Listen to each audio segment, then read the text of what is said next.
On va découvrir ensemble des installations home cinéma de folie dans des maisons de milliardaires et commenter en vous disant ce qu'on aurait pu améliorer. Polo, merci d'être là avec moi. Maman. Oh oh oh. Bah voilà. Ça, oh là là. Ça j'adore. Déjà quand t'as les lumières comme ça que ça arrive et que ça s'allument les unes après les autres. Là on est dans un cinéma là. Waouh. Tiens, on a les étoiles filantes aussi. Ah oui? Ah ouais. En fait c'était pas un écran de projection qu'on avait devant quoi. En fait c'est un tableau. Là, je pense que c'est typiquement le genre de salle où c'est un intégrateur qui a eu carte blanche pour faire une salle de cinéma. Moi ça me fait vraiment penser à une salle pour professionnels. Toujours côté américain quand même, hein, parce qu'on a, bon, il y a certains aspects, voilà, on sent qu'on est aux États-Unis, on n'est pas en Europe, on le retrouve, enfin, on le voit à travers différentes, des petits détails. Ça, on n'a pas vu ça, les portes, on n'a jamais vu de porte. Non. Porte à galandage comme ça, non. Et surtout, je pense que ça doit être sonorisé, c'est-à-dire la porte doit blinder le son pour que le son évite de sortir de la pièce, quoi. En tout cas, à la disposition, ça nous rappelle quelque chose. Qu'est-ce que tu en penses, hein? Les panneaux acoustiques? Enfin, c'est assez chouette. Après, beaucoup de réflexion. Tu sauras mieux le dire que moi, mais... Souvent, ce que vous voulez dans une installation, dans une salle comme ça, vous voulez éviter d'avoir de l'absorption au plafond. D'accord, c'est super important, surtout au niveau des spectateurs, parce que si vous avez de l'absorption, vous allez casser toute l'atmosphère que vous pouvez créer. Donc ces panneaux-là, c'est certain, ça a un impact acoustique, ça a été choisi pour ça. J'ai du mal à déterminer, c'est comment est-ce qu'ils ont placé les enceintes. Ce que j'imagine, dis-moi ce que tu en penses, mais en fait, j'imagine que les enceintes sont là pour les atmos. Si tu fais une installation comme ça, j'espère, enfin tu vois, c'est une installation moderne, j'espère quand même qu'ils ont mis des enceintes Atmos et pas que deux, quoi. Je trouve que c'est assez cool, c'est beau, ça doit être un truc vraiment étudié et ça doit être sympa à monter aussi. La salle, je trouve qu'elle est assez stylée et c'est un parti pris de faire une salle qui est claire. Nous, on préfère les faire comme plutôt sombre. Pourquoi sombre? Parce que vous voulez avoir au moins la partie avant qui est sombre, parce que vous voulez avoir le contraste, hein, le renforcement du contraste. C'est l'un des choses les plus importants quand vous regardez la qualité d'une image. Et donc, le fait d'avoir un mur blanc, j'ai un peu des doutes dessus. C'est vrai que c'est le genre de cinéma qu'on retrouve beaucoup dans des maisons qui sont faites pour des architectes, par des clients qui laissent carte blanche. On a un aspect design qui est très prononcé. Certainement qu'il y a des bons équipements, certainement qu'il y a une étude acoustique qui est faite. Le côté design est un peu plus poussé que le côté cinéma. Et la taille de l'écran, je pense aussi que c'est...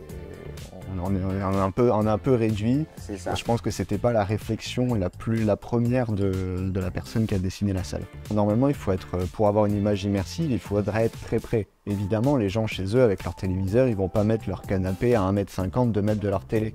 Et en fait, on a cette habitude qui ressort ici de ce ratio qui est plutôt équivalent à une télé, mais pas à une immersion cinéma. J'ai pas regardé combien elle vaut de millions ou de centaines de millions de dollars, mais on aurait quand même pu se faire plaisir avec un vidéoprojecteur avec une mémoire de zoom, faire un écran plus grand. Parfois, je voulais acheter des fauteuils qui ne sont pas des fauteuils cinéma, et vous faites l'erreur, on a vu plein de fois, des clients qui font l'erreur, et vous n'avez pas le canapé qui tient à la nuque, enfin le canapé ou le fauteuil qui tient à la nuque, et au moins qu'ils puissent l'ajuster aussi. Et là, donc ça c'est un truc qu'ils ont sur le canapé et qui est super important. Spécialement pour le cinéma, on a tendance à être très avachi et du coup, évidemment, Regarde le plafond. Il faut relever la tête, il faut redescendre la tête. Ça c'est un truc important, je sais pas si on voit la souris ici, le panneau que vous voyez derrière, c'est stylé, hein, vous avez les lattes de bois comme ça, mais c'est pas uniquement stylé, c'est que ça a un intérêt acoustique. Quand vous avez une surface qui est lisse et dure derrière vous, le son va repartir dans tous les sens. Vous allez avoir une espèce de flou qui va se créer. On va essayer de briser le son, de l'éclater pour éviter d'avoir une réflexion trop directive parce que c'est les coûts en fait. Et on veut le tester.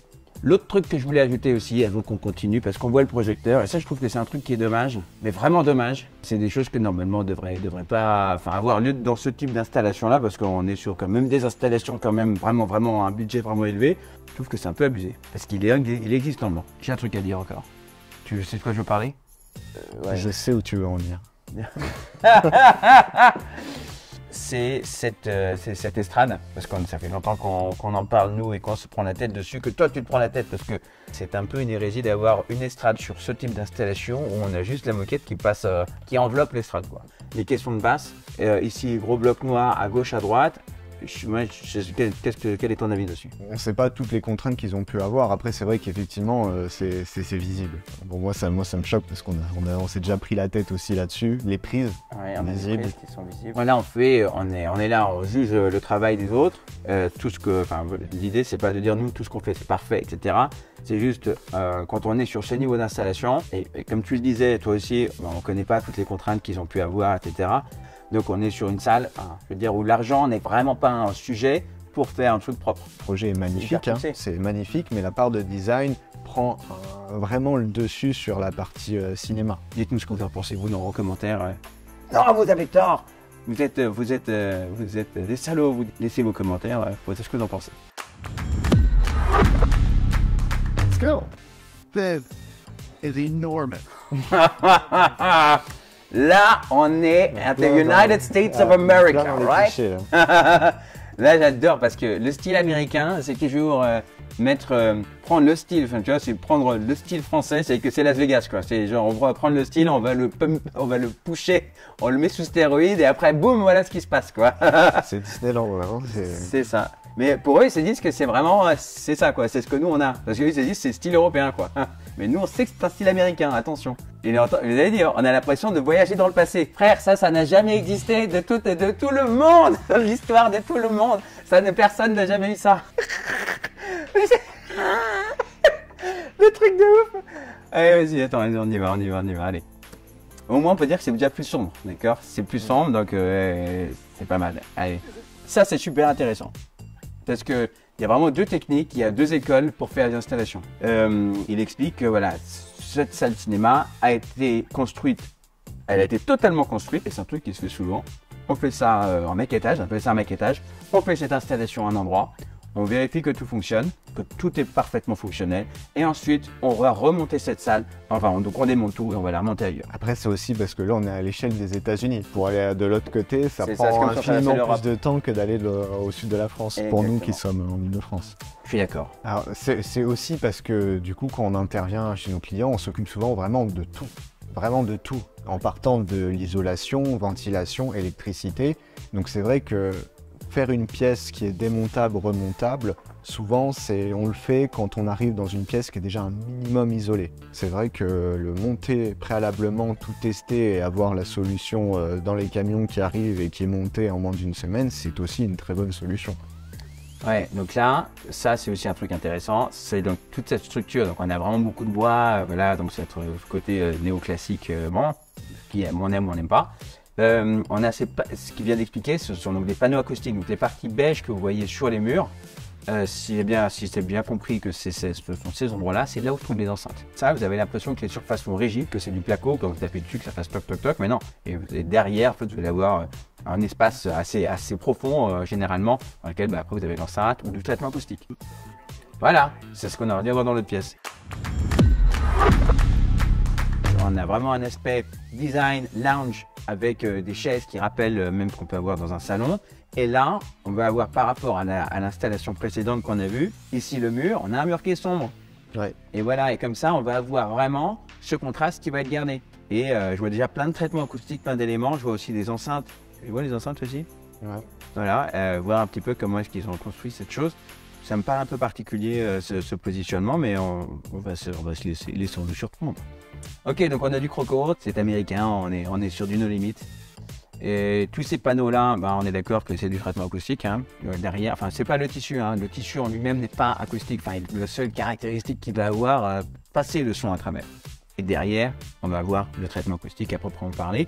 Tu vois, là, on retrouve le caisson dont on a parlé tout à l'heure, ce qu'il aurait été bien d'avoir sur la première installation qu'on a vue. Il faut toujours un système de ventilation qui est derrière, et tu vois, on peut même voir là, ici, à mon avis, ça, je sais pas ce que tu en penses, mais il y a peut-être derrière là, un système d'aspiration intégré. Et mais toujours là aussi pareil, taille d'écran. Moi je trouve ça délirant. En fait, on a fait, je sais pas pourquoi, ils ont fait ces énormes blocs sur les côtés qui sont sympas. Mais on a mis l'écran à l'intérieur de la niche. Et moi, vu les distances, alors peut-être que c'est un grand angle qui déforme et tout. Mais c'est encore une fois, c'est les belles installations, mais où le design et les habitudes culturelles prennent le dessus sur ce qui pourrait être un cinéma idéal. C'est la classe. Là, on a la classe. On a tout. On a les sacs Chanel. Ok, on a tout, on a l'iPad Louis Vuitton, parfait. Derrière, on a la baie technique.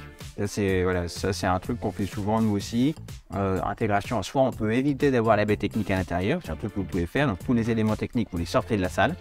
Dans quel cas, il faut vraiment avoir un système d'automatisation, ce que nous on vous met dans les installations, mais je pense que là aussi, c'est ce qu'il est en train de montrer là. C'est assez chouette, moi je trouve, d'avoir cette baie à l'entrée de la pièce. Ok, c'est un peu geek, mais c'est quand même des beaux équipements. Si jamais vous faites ça, vraiment, il faut absolument avoir une clé. Quand on ouvre la porte, vous avez l'impression que c'est un frigo, mais à l'envers. Enfin, c'est pas un four, vous voyez, mais c'est vraiment, on sent vous savez, quand vous ouvrez le frigo, vous avez du froid comme ça qui tombe, c'est pareil. Donc faites très attention à ça. Donc, ça va être la vraie salle ciné. On voit la machine à popcorn. Maman. Oh, aïe, aïe, aïe. Ah, les fous. Ça, c'est beau. Toujours l'écran un peu. Voilà, mais là, tu as un masking. Alors, on s'arrête là-dessus pour que vous compreniez un truc. Quand vous faites une salle comme ça, vous voulez avoir une partie absorption, normale, et souvent, vous allez mettre trop d'absorption. C'est ce qu'on a déjà parlé dans plein de vidéos. Et ce tissu, c'est un tissu qui est tendu, à mon avis, enfin j'espère, vu la salle. Et donc derrière, ce tissu, on va avoir un traitement acoustique. Je pense que le tissu en lui-même, déjà, il doit avoir un côté absorbant, c'est d'accord? Et les panneaux qui sont là, c'est stylé, mais ça a aussi un impact acoustique. Là où vous voulez éclater le son pour que le son soit diffusé, que vous ayez une écoute qui soit naturelle, c'est au niveau des spectateurs, parce que c'est là où vous voulez que le son éclate. Le panneau qui est là, c'est d'accord? Un large qui passe au-dessus, va avoir pour effet d'éclater le son sur nos côtés, sur les côtés des spectateurs, et au-dessus de vous aussi le son qui éclate. C'est ce qu'on disait tout à l'heure déjà pour le plafond.